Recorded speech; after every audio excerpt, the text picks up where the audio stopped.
Magandang araw mga kaibigan.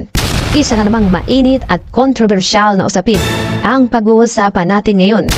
Sa gitna ng maingay na politika sa bansa, isang nakakagulat na balita ang yumanig sa buong sambayanan.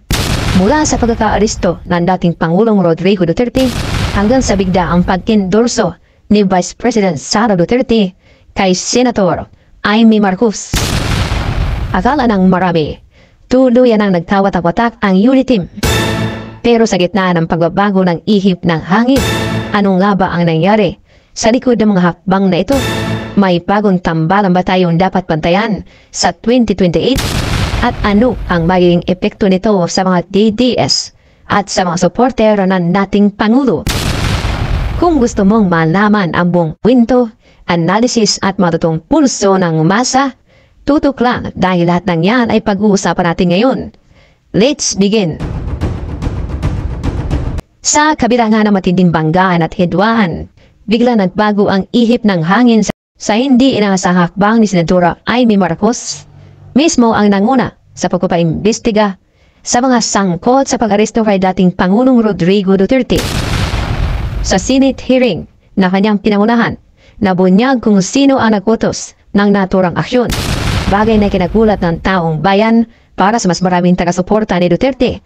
Ito ay tila pagkakabawi sa dating tensyon at muling pagbubukas ng posibilidad ng pagkakaisa. Ang mas ikinagulat pa na sambayanan, lalo na ng mga DDS, ay ang biglang pag-endorso ni Robin Padilla kay Amy Marcos.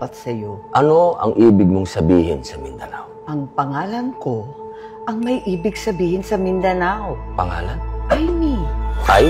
Infrastruktura. M? Modernisasyon. I? Elektrisidad. I? Ekonomiya. Tapatan. Tapatan. Tapat na kaibigan. Tapat sa bayan. Iboto si Senator Amy. Na sinundan kaagad ng opisyal na pag-endorso mismo ni Vice President Sara Duterte kay Senator Amy. Heto na! Heto na! Heto na! Pakinggan mo natin mga ka-reaction, ha, Mario? Pakinggan mo natin ito.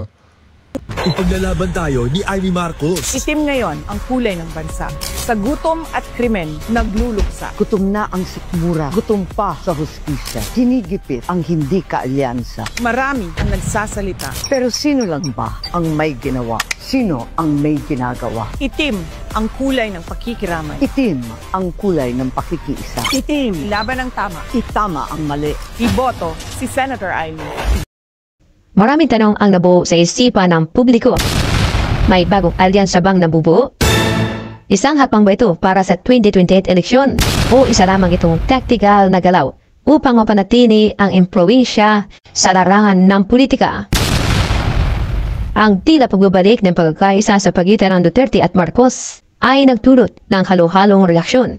Para sa ilan, ito ay magandang sinyalis ng political maturity at pagkakaunawaan sa kabila ng hindi pagkakasundo. Ngunit para sa iba, ito ay tactical lamang at bahagi ng mas malaking plano para sa darating na eleksyon.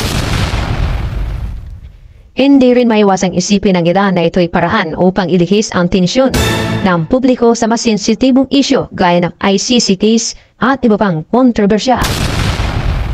Ang biglaang pag-endorso ni VP Sara Duterte kay Amy Marcos ay nagdulot ng kalituhan at pagkalito sa hanay ng DDS. Pero mga ka-reaction, maniwala po kayo sa hindi. Ako, dito lang sa parting ito mga ka-reaction. Magpapasensyaan po kami ni Madam Sara Duterte. Talagang Madam Sara, ay patawarin po ninyo ang inyong lingkod na kahit na anong gawin ko, hindi po kaya ng konsyensya ko at hindi kaya ng kaluluwa ko at isip ko na bumoto pa ng isang Marcos. Ang ilan ay natuwa at muling nabuhayan ng loob, habang ang iba naman ay nagtatanong kung totoo nga bang may prinsipyo ang sinusuportahan nila o kung ito'y pawang political convenience lamang. Ang pangyayaring ito ay muling nagpakita kung gaano ka-fluid ang politika sa Pilipinas. Walang permanenteng kaaway at walang permanenteng kaalyado. Ang larangan ng politikang Pilipino ay puno ng mga twist at turn na tila bang sinadyang maging unpredictable. Sa kasalukuyang yuto, tila muling binuo ang isang bagong version ng UNITEAM. Ngunit ngayon ay mas kalkulado, mas maingat, mas malalim ang motibo. Kung ito man ay makabubuti sa bayan o sa personal na interest lamang ng mga sangkot, tanging panahon at kilos nila ang makapagsasabi. Huwag kalimutang i-like, i-share ang video na ito at mag-subscribe kung gusto nyong lagi kayong updated sa mga tunay na pulso ng bayan.